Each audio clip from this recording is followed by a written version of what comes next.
Well, I'm glad you brought that up about putting the time in to do it, because I can't even ride a horse right now. I mean, I'm 442 pounds, down from 530, and I mean, you tell me honestly. No, don't save my feelings, but how light do I need to get where I can be? Oh, I know guys that are 250. Yeah. Plus, you put your saddle and everything. It's going to be horse going to be packing 300 pounds. Yeah. And they can do that all day? Depends on the horse. Depends on how you ride. You just can't sit there. You kind of have to get with the horse and go with him. And, like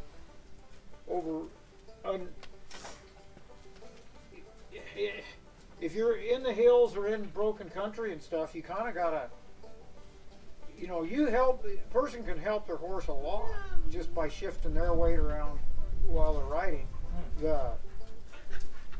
Now, when the cavalry or the military still used horses, of course they had a certain size horse limit, but to carry all your stuff for a campaign, each pack animal had to pack 300 pounds. Huh. That was the military standard? So if you were going to take 30 ton, you'd need 100 horses. Is that right? So you couldn't just, we'll just take a bunch of these and then we'll put this much on this one and that one. It's a military, it's a regimented deal. Anyway, before I get all sidetracked, 300 pounds for a saddle horse to pack isn't really out of isn't. But if the horse isn't legged up, if he isn't the right kind of horse, if he isn't physically able, then it doesn't matter, What do you mean legged up, Bob? Legged up?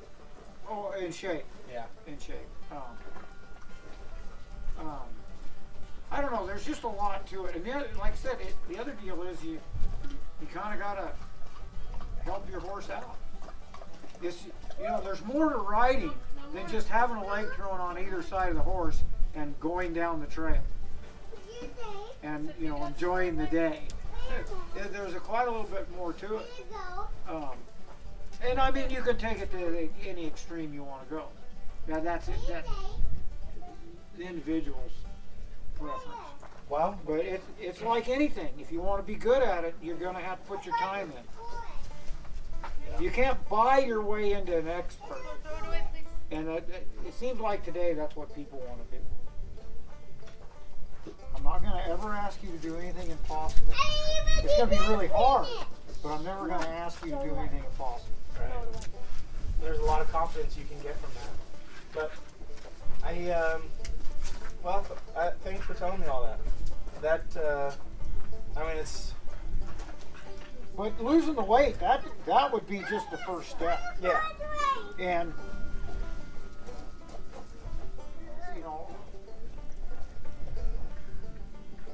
if you get kind of tuned in and clued into your horse and kind of, you don't so much listen with your ears, you listen with a feel. And I can usually tell if something's going to get scared before I get to that spot. And depending on the horse, maybe I just won't go there. But if the horse if I know he can handle it, and I'm thinking, well, this will be a good time to get his confidence up, then that's a good, then I look for those spots. Because every time I can build his confidence, he's going to be more confident to where I can, ride him across a railroad bridge. There are a lot of times a dog is a lot like these kids. You wouldn't necessarily take your kid down to the 10-foot deep end of the swimming pool and say, we're going swimming, when all they've done is wade around with their swimmies on. I mean, yeah, they'd probably be afraid of water the rest of their life. Good luck, I'll pick you up in a half hour, There again, everybody wants a good dog, everybody wants a good horse, everybody wants a good car, and everything. But a lot of people don't want to put the time in to get it. Yeah. You know something? The name of my YouTube channel is the Bullhorn Agenda. And what that means to me is, I feel like you knew the way I grew up, don't you? Well, you were in the foster. Well, I feel like I've kind of been expected to make it, or been expected that I'll turn out okay, without anyone ever being in my life to say, these are the steps, this is the agenda, this is what it means to take the bull by the horns, this is what it means to show up and work every day hard for a long time at something you want in life.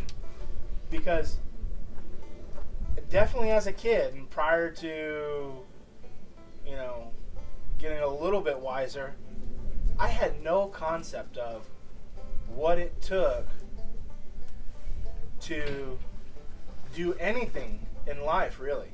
Like, I had come up to the ranch my whole life and been witness to a lot of awesome things, but I never knew how I was gonna. How do I get to that Yeah, spot? I never. Nobody was ever. It didn't occur to anyone like, Jay doesn't understand. You know, this took like 50 years, or however many seeds had to be planted, and how much work had to be done. Even something as mundane as like a music concert.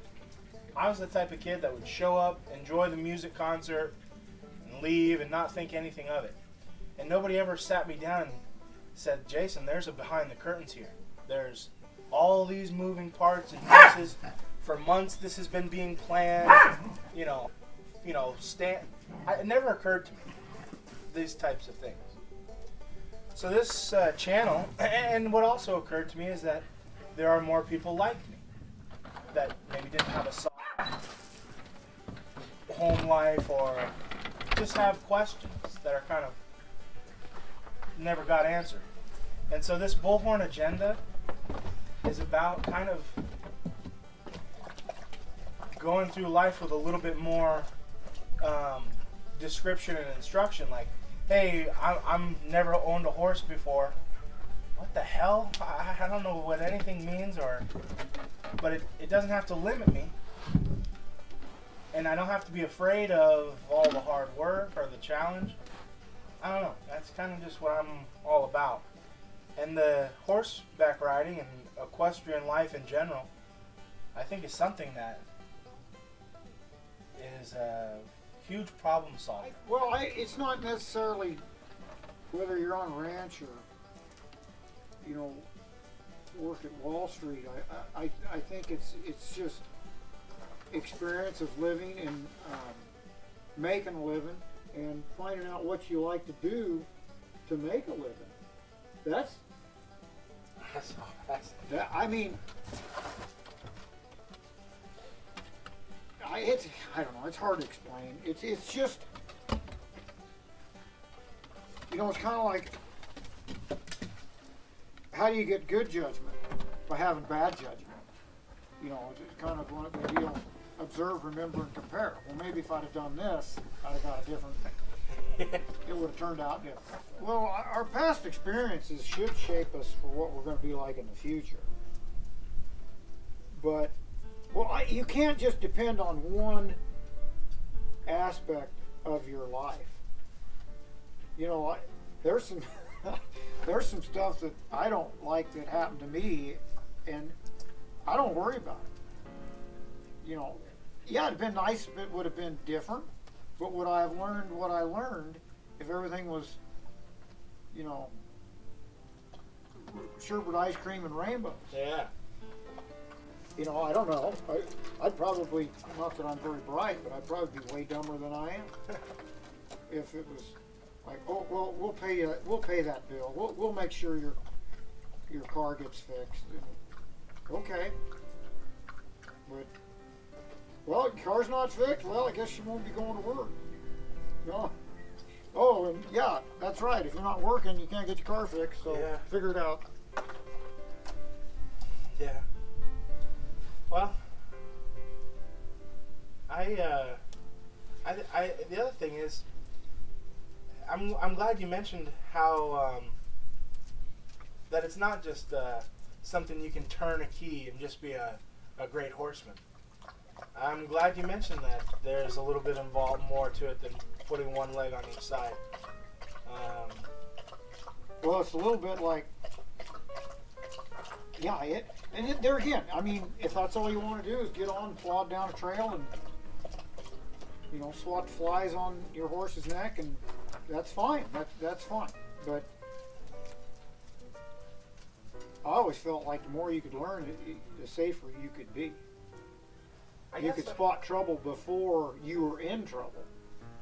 I've been thinking a lot about like why people decide to start getting horses and take that step in life, and like why I would be optimistic or be enthusiastic about this deal with Liz. And one of the things that came to my mind before any thoughts of riding or saddles or this and that was it'd be really cool to have a horse as a friend. Like if I'm gonna own a horse, I just imagine like Chief, he's just gonna be my best bud. How come you like riding horses? How come you stick to it? I don't know. Oh well, I shouldn't say that. There was a lot of reasons. Well, you make money from it, don't you? Or you I have, yeah. You know, I haven't rode anything for the public for quite a while, but well, when I was a kid, my folks had a place, and the only time we ever went and caught our horses was when we were going to use them. Yeah. They weren't pets. To work. And yeah, and if they didn't,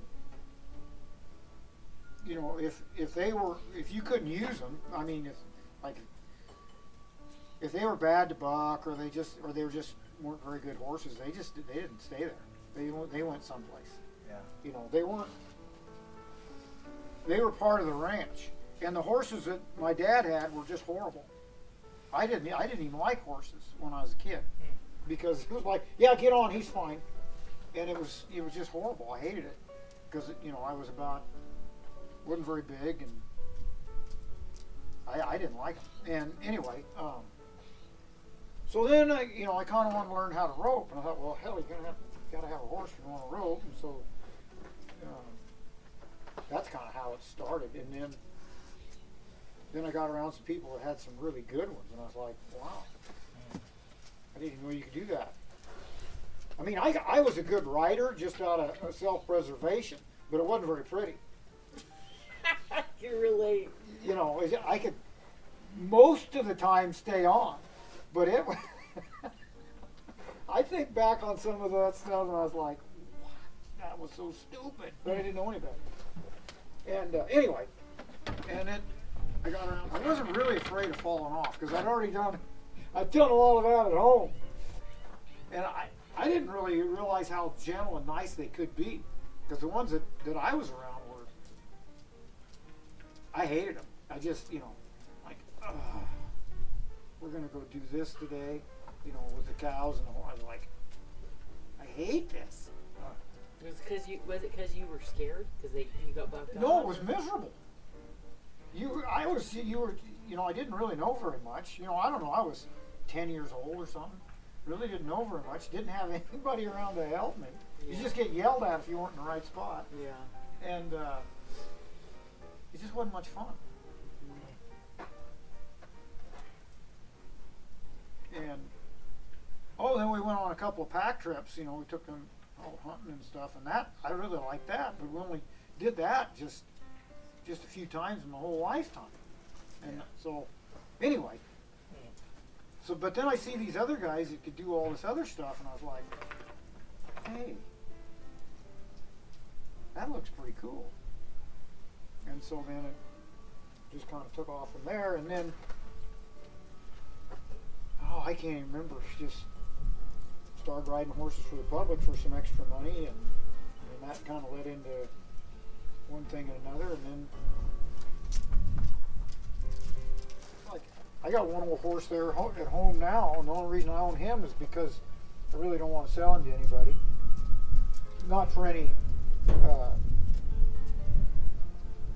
not because I like him that much. It's just because he's kind of humpy. If he hadn't been rode for a while, he'd probably going to buck with a saddle a little bit. I don't want to sell something like that to somebody. But he's good. He's broke. If you warm him up and kind of be careful for the first 20 minutes, he's good. But can't really sell anything like that.